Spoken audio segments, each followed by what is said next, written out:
So hello, and I can't believe we're here, but this is the final week of Spiritual Grief, number 8. And I couldn't think of anything more important than sharing this episode with my soul sister and actual sister, Lisa Cressy.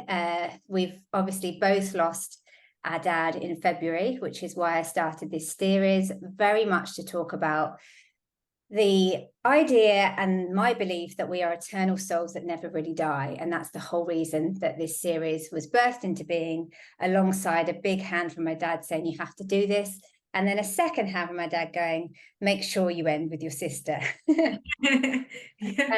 Because he wanted us all to both be a part of that closing of the circle. So yeah, the first thing I also wanted to say is that I've been helped a lot through the grief process by wonderful. I've been having grief counselling, which I highly recommend if people are struggling with it. I've been doing a lot of spiritual work, which is my forte. If people are struggling through different realms, astral realms, entities, I will talk more about that later. I think that comes with grief.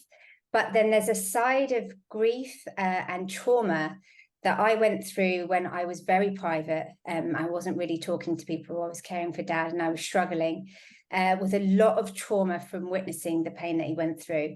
And I asked Lisa to record me a trauma timeline hypnosis, which we've done separately. And I've joined onto it with a body release, because I've really needed to do that to work through the memories and some of the pain and the trauma that still lives in me and I'm still working through. So I want to say a big thank you for that. I've been using it quite a few times and it's been a massive, there's been so many tears. So I'm really grateful for that. But let's start off with, your journey through grief and losing dad.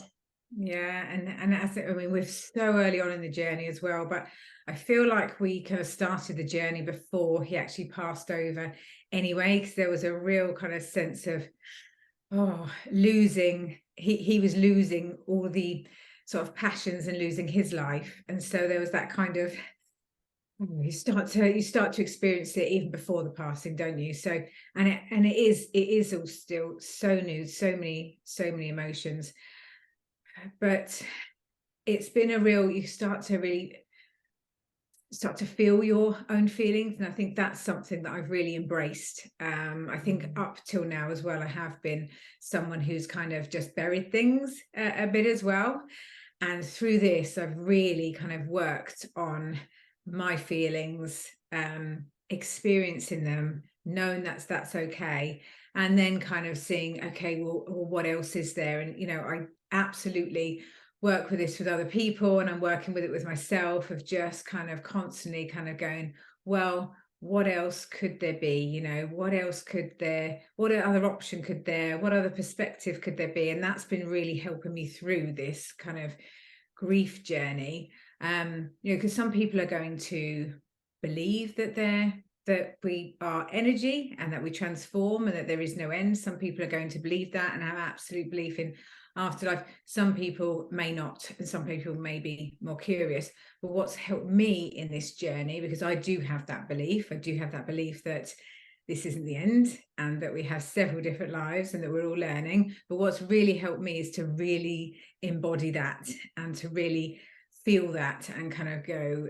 So I would say to anyone else that's going through this kind of journey, if you're not sure, why not just be open to the possibility?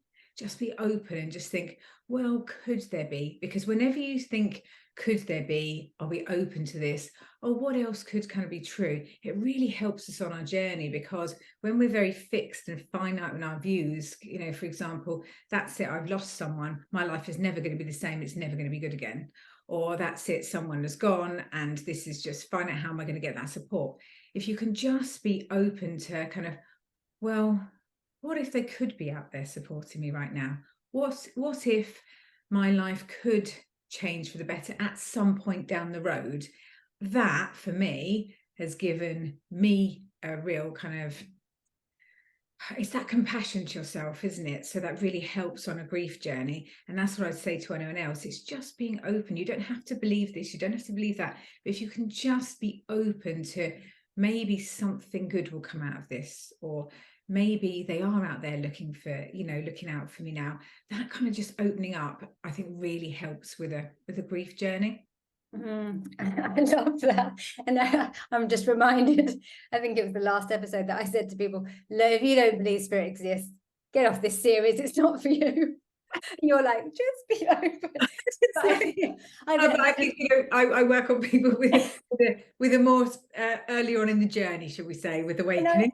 Yeah, it just reminded me of the spiritual spectrum, and that I call myself a spiritual activist over the last year, and because I very much went the other way, where I was very spiritual all my life, and then turned against it when we lost Nan, because I couldn't feel her, I couldn't sense her, and I went through a very dark night of the soul because I questioned all my beliefs. So I feel like, because I lost Dad when I'm so far down the spiritual spectrum now, it brought me onto the new, for me, what is possible, and going through different realms of where souls and spirits goes, which is part of the reason I set up this series, because I didn't feel enough people were talking about, are your loved ones safe in the light? What's beyond this dimension?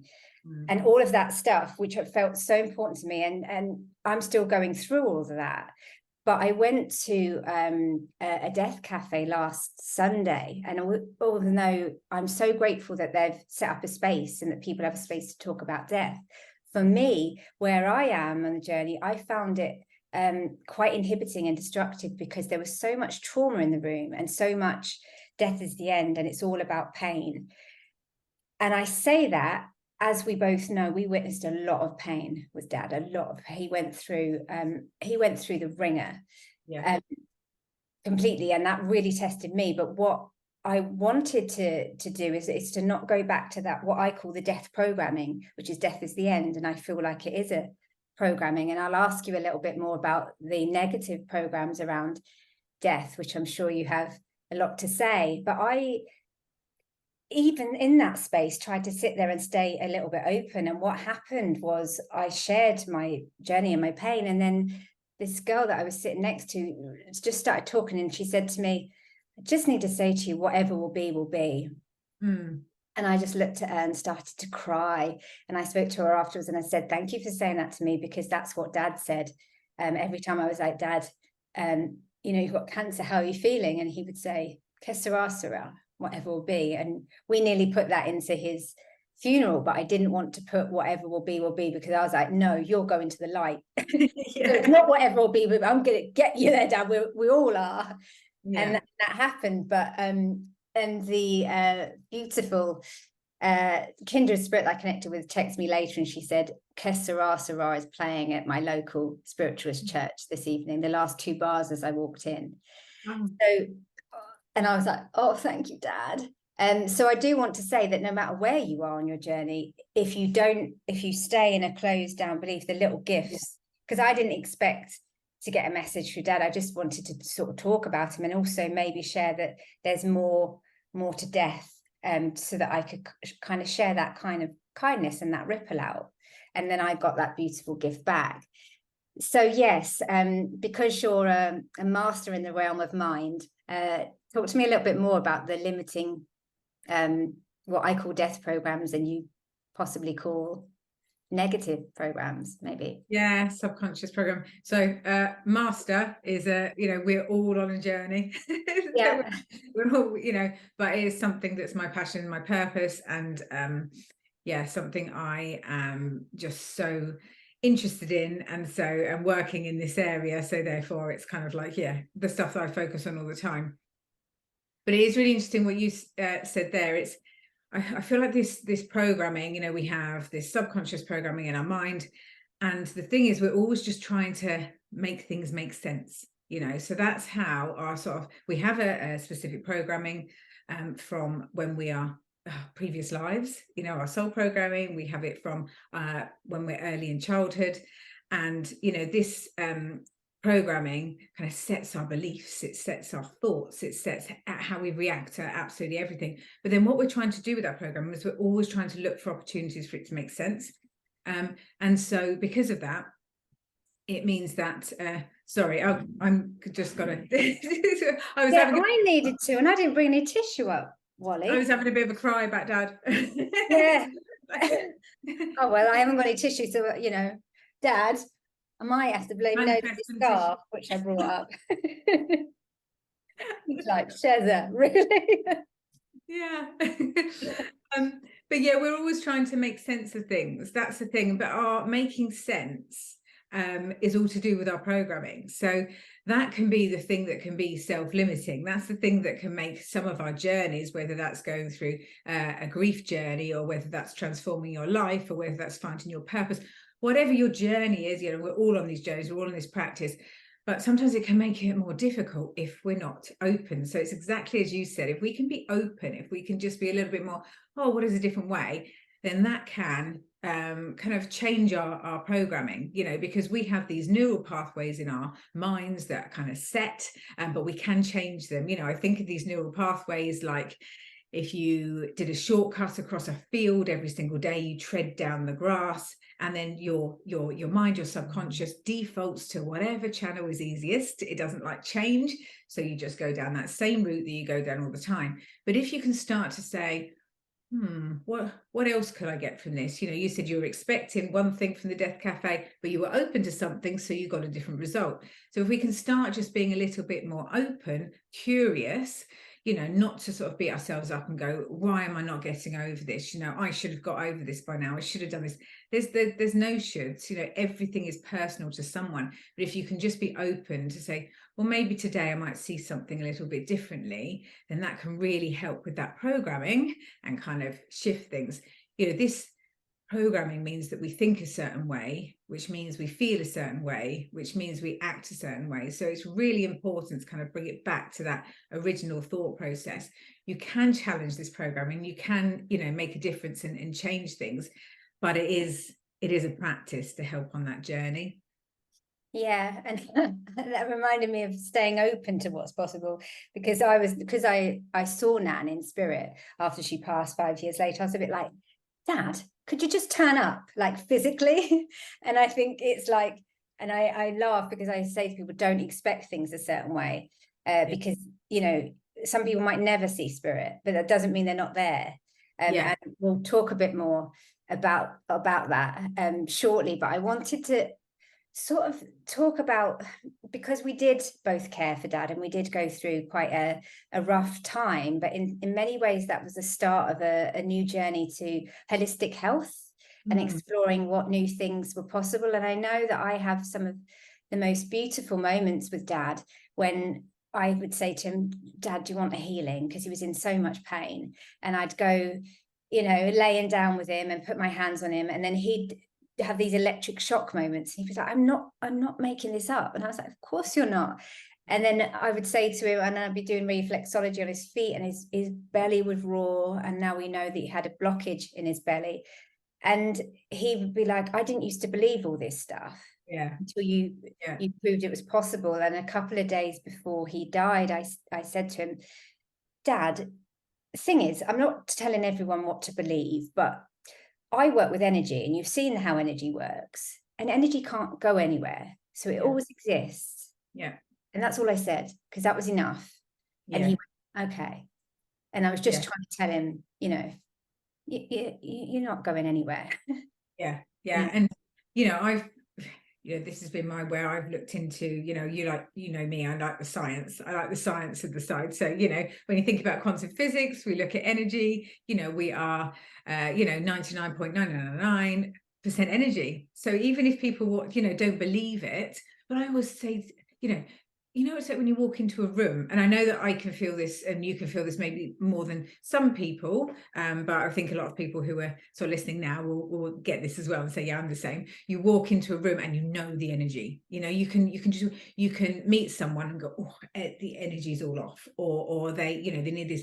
We know that's there anyway, But even if the people that don't feel that, and you need to go to the science, you know, we are space. We are mainly space. You know, even when you think about the table, the chair, our bodies, it is mainly space and energy, you know, 99, whatever. So it just transfers from something to something else, you know. And when you start to really think about that, because it does start to blow your mind when you originally, but I think that can give you a whole sense of yeah, that can help you with the journey as well. I think that can really help you kind of go, right, okay, how I thought about things, sort of this Newtonian kind of science that we're taught in schools, actually there could be something completely different.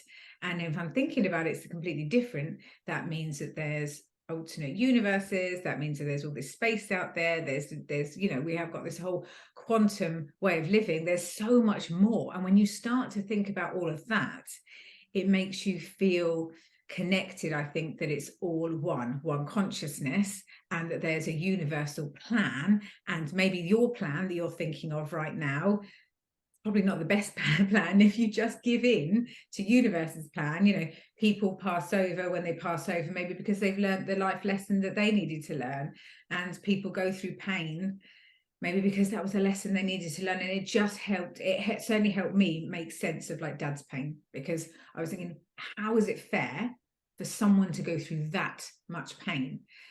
And then when you start to go bigger picture, that's when you can start to go, maybe in the bigger plan, there was sense in this, because it's the senselessness, I think, that makes people feel hopeless. Or that's certainly what I struggled with, when you're like, how is there sense in this pain? But when you can start to think maybe the bigger plan, the sort of, there is sense there, I think that can give you comfort. And I think for me, it's been a wrestle, because I've been working with a lot of stuff as Dad was passing, with the dark agenda, and opening up my spiritual beliefs to change the way that I saw the world. And I felt like I could start to see all systems and things that weren't really helping, and weren't really, like, it's like the old paradigms were breaking apart. And for me, there was, and there still is, there's a lot of anger against what you know, for me, it's a big old witch wound. I talk about it a lot, that we had our medicine stolen. Our natural organic medicine was taken out of the books, and it meant that the herbs and the natural ways of being and the care was changed to a medical paradigm, which got rid of certain people and certain healers and witches. But actually, if we work together in unity, I'm not saying, oh, let's throw out all medical institutions. It's like, if we come together and don't go, no, that's all rubbish, we don't believe in that, and we come together, I know it would have helped Dad. And he was talking a lot to me as you were talking, to say about the hypnotherapy that you did with him on his back pain. And I know that you wasn't sure whether it would work, because Dad had dementia as well as cancer. And he just said to me, I never had dementia, Cheryl, because, you know, he didn't like it. And I said, what, but Dad? And he went, no, stop talking about it from the 3D realm where they label you. He said, I never did. Because that's how hypnotherapy could work. He said, you know, because we're bigger than the limited and the labels that we put on. Because from a spiritual angle, dementia does mean that you're not in this world entirely. You're not stuck in the 3D. You've already crossed over a lot. So that's kind of what he was like. I was going to say before about the hypnotherapy as well, because I mean, I see it every day, how you can turn down pain in people through the power of thought. You know, I see it. So, you know, and there's, you know, people are saying to me, I don't understand how that's happened. You know, I had one girl who was on like crutches going into school, and then had one session, and then was going in, you know, no pain, dosed up and things. And when you said about, you know, we're not going to throw out all the medical institutions, absolutely. And where I'm qualified in, I'm qualified by the Complementary Medical Association. I think that's really nice. It's complementary, you know, there is an alternative, you know, we're not saying there's no use for any kind of medical interventions, but I've seen the power of self-healing, and I've seen the power of turning down pain. And when I wanted to help Dad, I was like, he was in so much pain in his back, in his stomach. And I was like, right, I'm a hypnotherapist. I see this all the time. Can I help? And I knew I could because I worked with people, but it was the sort of dementia, not dementia. Let's just say he would be forgetful. So I was thinking, well, when I'm sitting there bringing him into an induction, is he going to forget where he is and then just be like, what are you doing, Lisa? You know? So I was like, how am I going to do this? You know, so I thought, let's just try it. Let's just try it. And that is where I know the power of energy and the subconscious mind, because he went straight in at the subconscious level. You know, I was communicating through his subconscious through IMRs, finger movements, and he was he had, well, his hands were he had difficulty with mobility, didn't he? So they were like they were sort of, he couldn't like move them out, stretch, things like that. And through that hypnotherapy, he was doing things where he was stretching his fingers. And I was just like, this is unbelievable. And then when I brought him back round, he was like, pain's gone. So it's so powerful, you know, how we can just, if we just believe in our own bodies. And this whole journey has really, you know, I think we've both skyrocketed what we're doing and the research and what we're going into and where we see our kind of like, you know, gifts to the world, how we can serve the world better, is not playing small. And absolutely looking at this from how can you transform, how can you bring people's inner wisdom back, their own power, their inner power, the fact that we, you know, looking internally for the answers, for the solutions, for the healing, rather than external. Yeah. And I that just makes me think of a beautiful few moments. I mean, I've had many with Dad that have really put me on path, and Dad used to say a lot to me, like even when I was barricading the hospital doors, because our Dad would run out of hospital and I'd be like, there, you're not going anywhere, and Dad would be like, are you writing your plays? And I'd be like, no, I'm kind of in hospital, not doing doors. So you won't do a runner. But he always used to say, like, do the plays. And it was like, you know, and that was like my way of I'm up leveling a lot as a healer and a warrior witch, but also as a spiritual activist, theatre maker. And I was just finishing my first play last week. I've been re-editing because somebody said to me, quite rightly, she said, when you feel ready, don't forget that you've been caring for someone that was dying, and you wrote about it in your play before it happened to you. Yeah. One of my witches skills is premonition of what's going to happen in the future. And she said, don't only do it when you're ready. And I sat down with Dad, speaking to him in spirit, and said, do you mind me putting you into this play, like our real lived experience? And he said, kiddo, no one's going to know what's me and you and what's fiction. Yeah. So no, just you know, you decide with your intuition, because it's too important to put out there. But as I got to the last few lines of the play, it was lines that I took out of the play 2 years ago and I brought back in more recently. And I read them, and it's her sort of journey of getting this character. Actually, I won't say too much about it because it'd ruin the ending. But I put down at the last few words and I was like, oh my gosh, these were the last few words I said to Dad on his last breath. And it hit me in the heart. And I didn't know whether I was horrified or heartbroken, because I do believe we have a soul's path and a plan.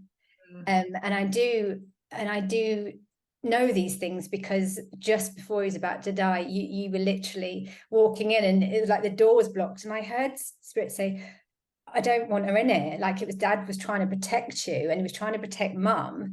And I was like, and I could feel all this going on, and I was like, but I'm not okay to do this. And then suddenly my higher self started talking through these words that I didn't know where to come. And then he passed and you walked in the door. And just to look down and see those same words, it was like I'd written a directory to myself. Yeah. To go, yeah, at some point you're going to need this, and I'm going to write it down for you. So that when you, and I totally forgot, because obviously it was a huge moment. And then when I came back to see it on that page, I was like, okay, I see why the play is so important. I see what my greater work is. Yeah. And it gave me some acceptance that we plan all these things out of how it's meant to go. Oh, do you know, I was just thinking when you were saying that about, I've gone back to have a look through some of my journals where I've done a lot of free writing, just sort of like, you know, and then just writing things out. And the stuff that I've written has been all the stuff that I'm now incorporating into the stuff that we're doing now. And I was like, I was saying this a few years ago. Why did I not listen?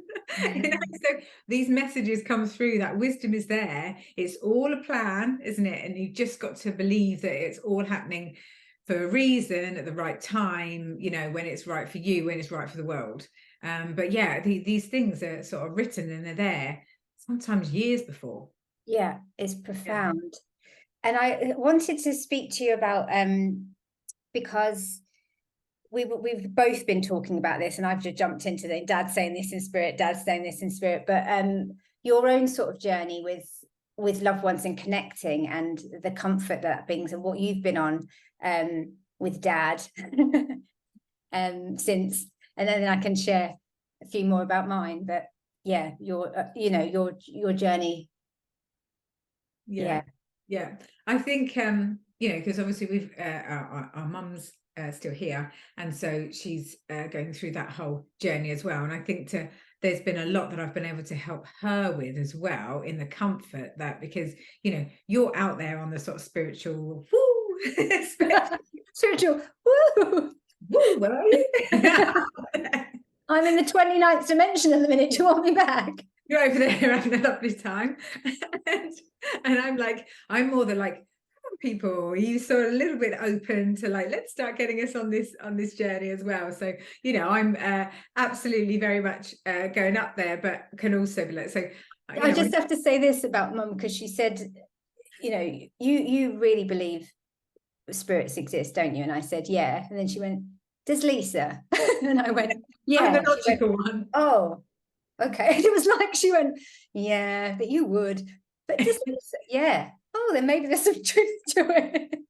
Just because I like the science, I'm like, I need to have all the evidence. That's why I think I'm working this, because it's like I see it now, and it's all definitely everything that I've seen, and it can completely sit there where you are a bit, but I could also have down here as well. But so I think to help her, I've been saying things like, we've always kind of working class families struggle with money. It's always been, we've got that scarcity money mindset, that's something to work on. And I think, I've been saying to Mum, Dad was not great with, paying for things like the pub and going out for a meal. And he wasn't great for paying for lots of things, when he was here.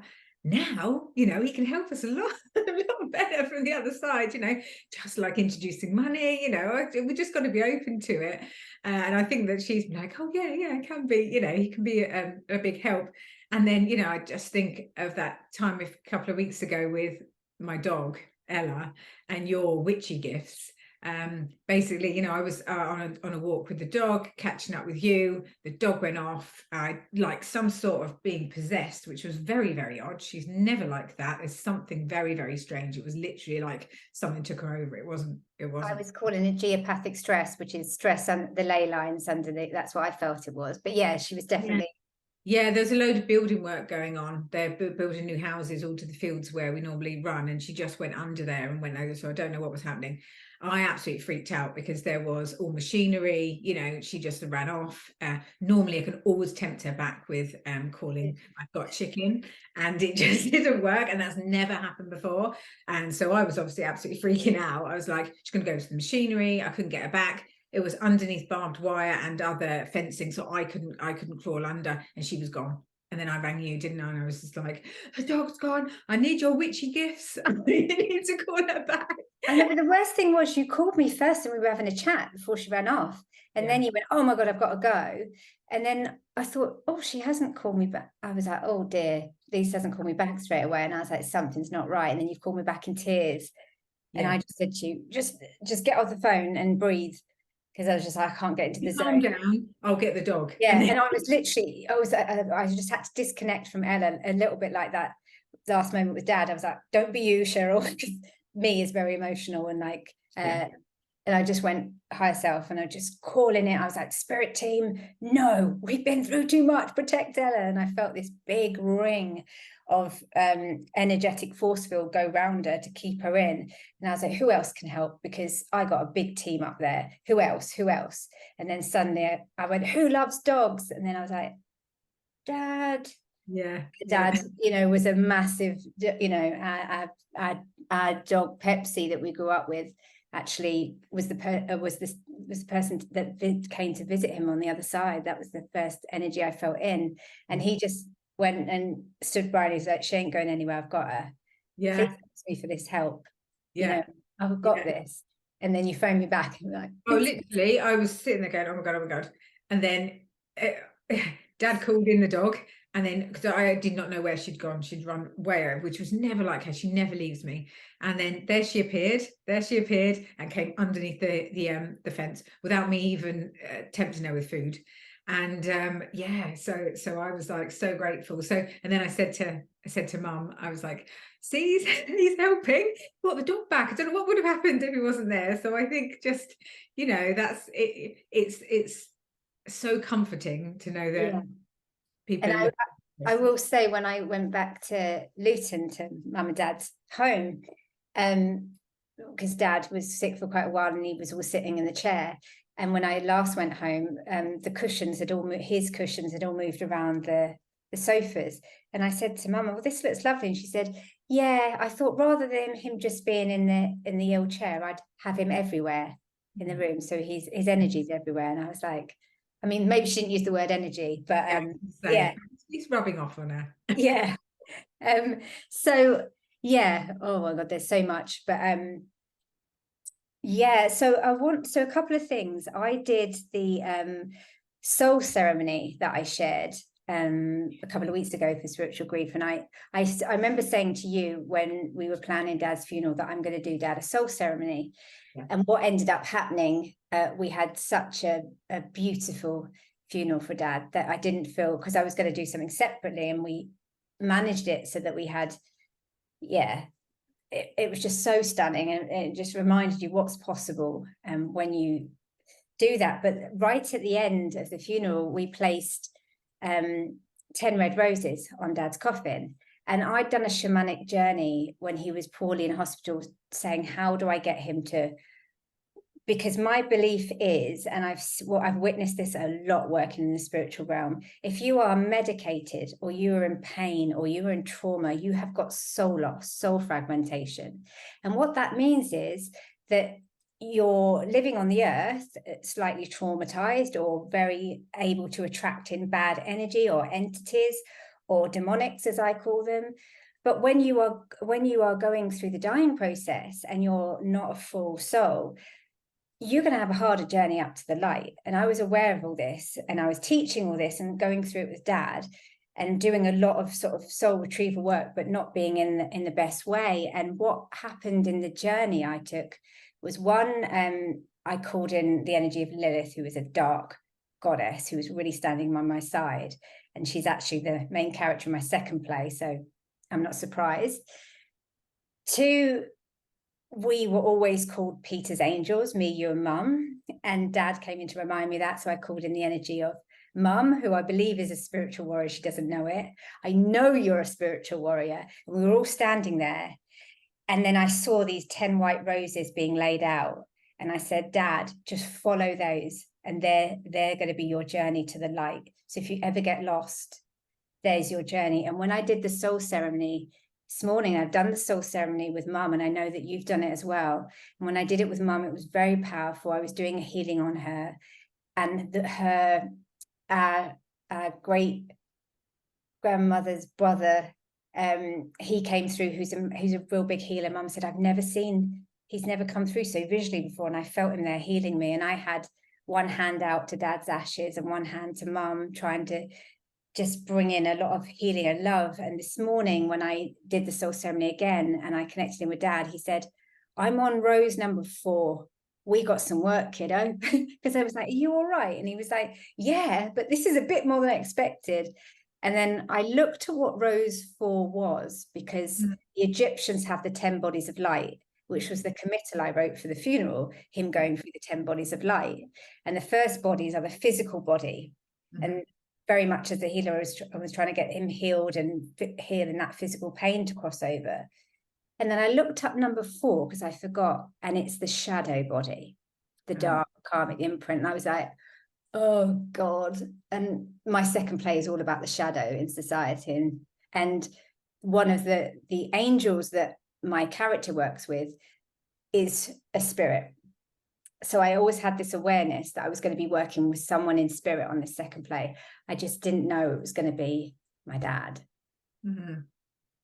So yeah. That just reminds me of one of the books I'm reading at the moment is The Energy Codes. And what Sue, author in there says is like when we come down to Earth, it's like everything splats. So when you saying about the soul fragmentation, is kind of like she sees it as a splat. And then we have to kind of work through this life, bringing ourselves back together, you know, and that is that sort of bringing in the fragments, whether that's of your soul or your energy, or, you know, sort of fixing that programming, whether it be that kind of this life and the subconscious, whether it be soul. It's a journey. And when you're saying it doesn't like on number 4, and it's like this is kind of like we've got a bit of work to go, don't we all, through lives, don't we, you know? And it is something that we have to work on. And some people are absolutely conscious of this, and other people just, you know, completely in the unconscious. But I wanted to say about that soul ceremony, it was so beautiful, it was so powerful. It really was so emotional. But I was trying to think about why it was so impactful, why it was so sort of transformative to listen to. And I think it is about the fact that you feel that sense of love and sense of connection through it. And, you know, with the sort of current kind of 3D world, it is funerals are really, people go, oh, it's closure. They say that, closure, and they say, and it's a way of moving on, and that makes you feel like that's a way of moving away from your loved one, a little bit like, oh, I'm saying I'm over that now, that's part of my life that I've closed off and it's done. And I'm getting shivers now. So it's the opposite. It's the absolute opposite. It's about connecting. It's about feeling those higher energies of love and oneness. Actually, that's the connection, and that's what I got from the soul ceremony. Yay. That's exactly it. And I'm so pleased to hear that, because Mum always says to me that a few people have said about reading my poem from the funeral that it's given them that sense of comfort. And she was like, you know, you should be publishing this. And it reminded me that is what 5D theatre is. It's the power of, like, you know, bringing soul back to storytelling and bringing it back into our community, because we're more than this. And I feel that is, I know you talk about it in a bit of a different way, that about reprogramming your Akashic soul imprints and mind. And I find this fascinating, because as we've come full circle, and I do believe, you know, as Dad's saying, he's on the 4th flower, and I'm working in the 4th astral realm, which is all about the demonics, the ghosts, the stuck spirits.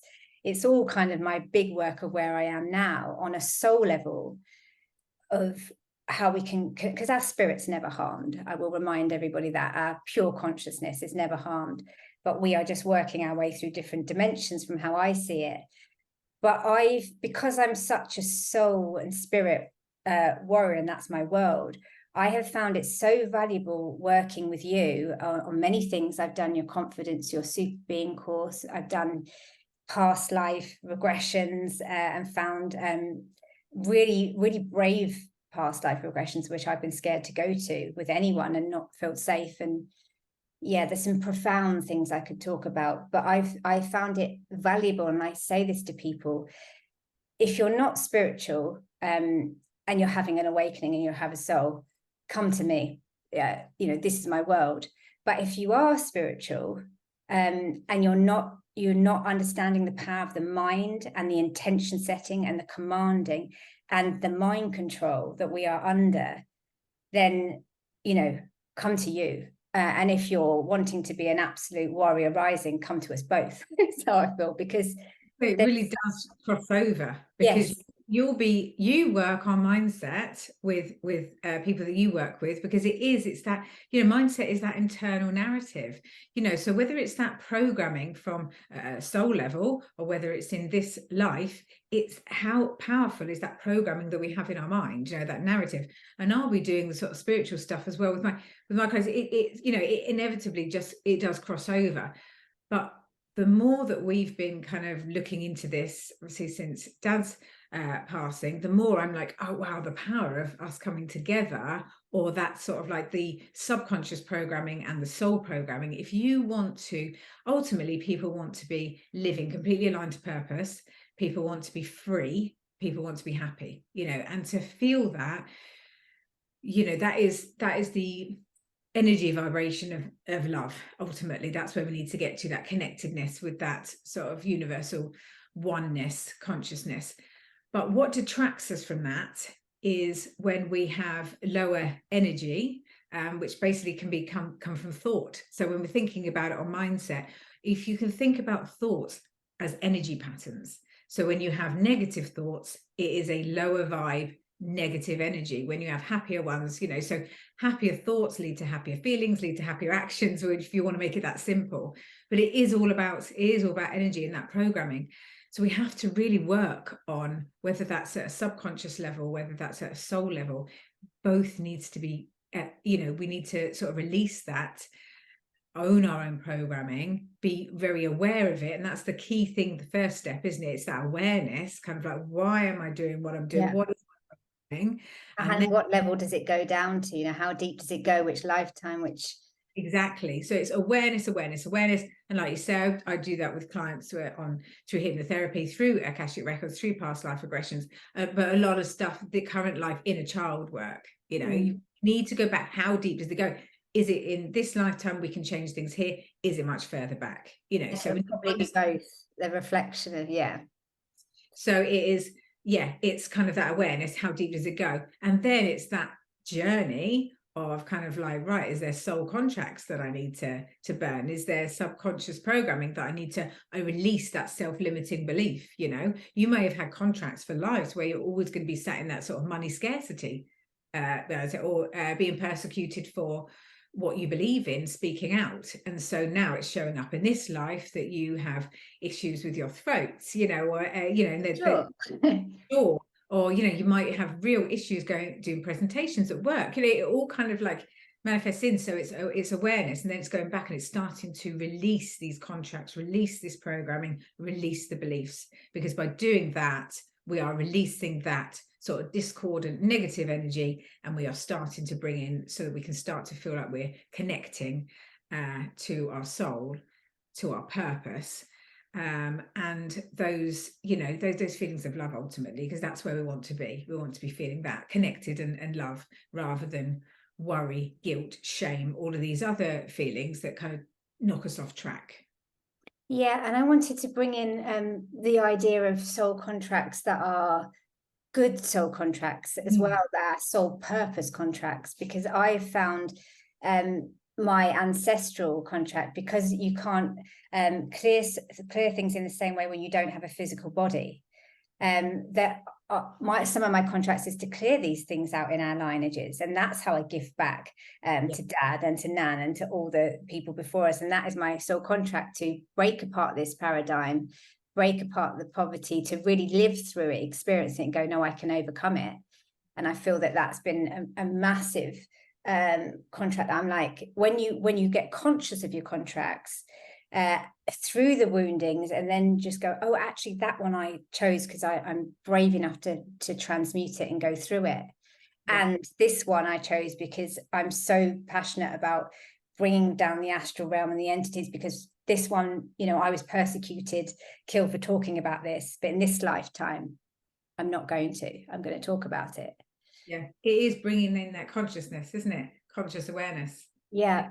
Once you know something, it's like when you work with people and I say about, well, what are your triggers? Is there certain people? Is there certain situations? Because that will start to bring in that whole awareness. Once you start becoming conscious of it, oh, actually, it's always this. I seem to always have a pain here, because our bodies are such, you know, we are, you know, spiritual beings having being present in a body, but we are energy at the end of the day. But our bodies are still really good ways of telling us what's going on. You know, so it's like if you've got pain here, if you've got it will be related to something else. So it's that awareness, kind of like start becoming conscious. Do you always have a certain pain here? Do you need to let something else go? It's all linked in. So we need to just start listening to ourselves, you know, thoughts, body, inner wisdom, ancient wisdom, just listening to ourselves, because that's going to be the key to transforming and healing. Yeah. And we will be bringing all this stuff forward soon. We are working on some sort of collaboration to come. So yeah, watch out for that. And I guess in conclusion, I just want to see if you have any final thoughts, but I know that my final thing that I kind of want to say, as this is the last episode of Spiritual Grief, is the most two things that, and I started this series because I wanted to honor Dad and speak about him. I didn't want to be silenced about that, because I felt my grief was very much, I want to honor and speak about my dad. And now I feel like I want to go through a process of working with him just one-to-one spiritually and connecting that way, and go a bit more quiet in that. And I thought that was the journey, and I wanted to gift people the idea that your loved ones have never really gone. That was the most important message, that they're never really gone, and that you can always develop a relationship. They're always there. And that was the most important learning I learned, and then wrote a play about death called AWAKEN. And it's still the same message I want to give to people. You can always connect with your loved ones. Everyone's a medium, because everyone's can just get on that frequency. And I've shared throughout this series chakra clearings to raise your frequency. The whole reason I was doing those again and again and again is so that the grief state and trauma can be very low. And then if you higher up, you are more open to hearing the messages, to seeing them. You're in that meditative state, you can connect. And I think as I come full circle, I've actually realized that it's also put me in more of a warrior element of, I think as spiritual activism is very important that you connect with your loved ones to ensure that they are safe. And if they've not crossed over the veil, then it might be your contract to do that, as it's been my work to continue to work and to learn that I'm getting the gift of learning about the realms beyond this world that we live in. And that is how Dad's continuing to work with me as my writing goes on and I develop.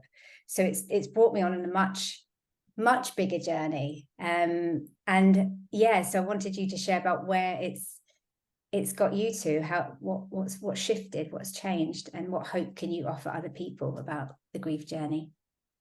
Yeah, it's been a massive shift. So it's been through us kind of experiencing everything that we've gone through, and then sort of coming out the other side once past, going, what actually, how can we help serve? How can we, the greater good, how can we make sure that other people don't kind of go through this, or that we help people? And that's been the biggest thing, to kind of go, let's not play small anymore. Let's, you know, we can help people out here. And I wanted to say a massive thank you to you as well for doing this grief series, because of the when I've been speaking to people about what you've been doing, and then sort of sent them on your way so that they can you know, have a look through the series. It has been so impactful for people have been like, no one's talking about this. I didn't know this was out there. I didn't see it from this point of view, and I can't tell you how much, what a difference it has made. So, you know, you taking the courage, feeling the courage, and actually doing this has helped so many people already, and I think it will be so many more. And I think that's what I've taken from this as well. You know, it's like we go through things, but then we can help others, because this is what it's all about. It's all about, if we all connect, if we all serve, then there's abundance everywhere. You know, there's, you know, there isn't the issue. So this is about raising the stakes, raising the game. This is up leveling for everybody, isn't it? And this is a way of doing it. And it's a massive thank you to you, because it took a lot of courage. It took a lot of courage to do it this early on, but I feel like people need it. Thank you. And I want to, I felt that. And you're right. It's about being more visible, breaking through those fears, because if you know you can help and you know you can change things, you've got to do it. And that brings me to the last thought, that the first message that you channeled through Dad when you were going for a run, when we were planning the funeral, and we put the song Stand By Me in it. And it was always Dad's favorite song. And we wanted it in because we stood by him all the way through to the end. And then you said, Dad said, and now I can stand by you. So it's like, as you stand by me, I stand by you. And that was the message that, you know, he was like, I'm always here, I'm supporting you. And it was like, and we put it in the funeral, in the program. And I actually, just before I jumped on, I sang a few bars so that I could play it out of this. And I wanted to say thank you for that message. And the day of his funeral, it was snowing something crazy. Yeah. And I had a moment where I was like, Lisa's not going to get here. And I was like, oh my God. And the traffic was horrendous. And I got in the bath, Dad's favorite place to be. And I had my salt bath and I prayed to him and I said, please get Lisa here, because I don't think I can do this without her. I really need Lisa. I was like, I had poems that I needed to read, and I knew you had put this so beautiful eulogy, and I was like, and I can't read that. And I just had this feeling. I said to Dad, I can't get up there without Lisa here. And then you call back, you're like, it's okay. I'm going to get there. And so I just want to say that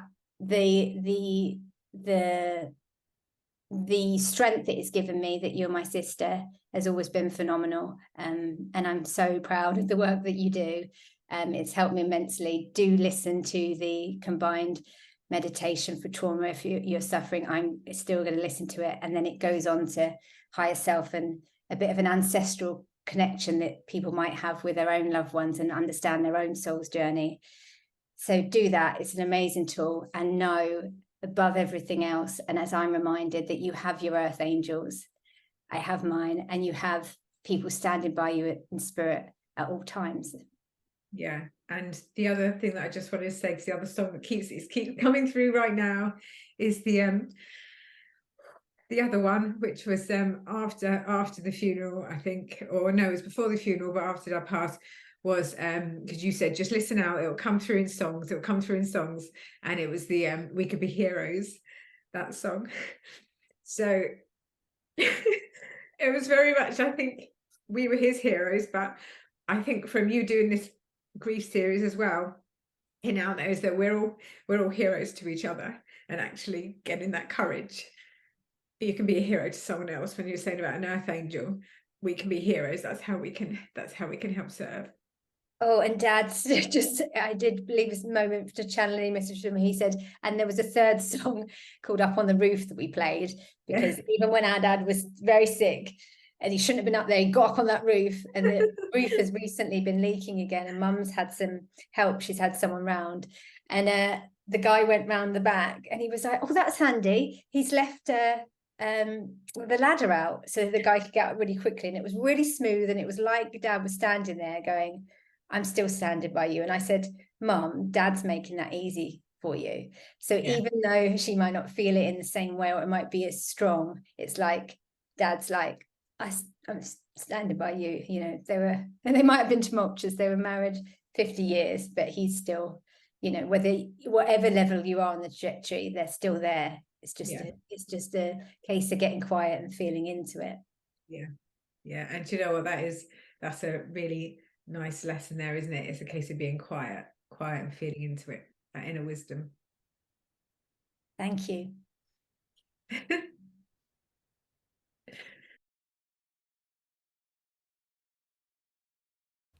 And darling, darling, stand by me. Whoa, whoa, stand by me. Stand now, just stand by me.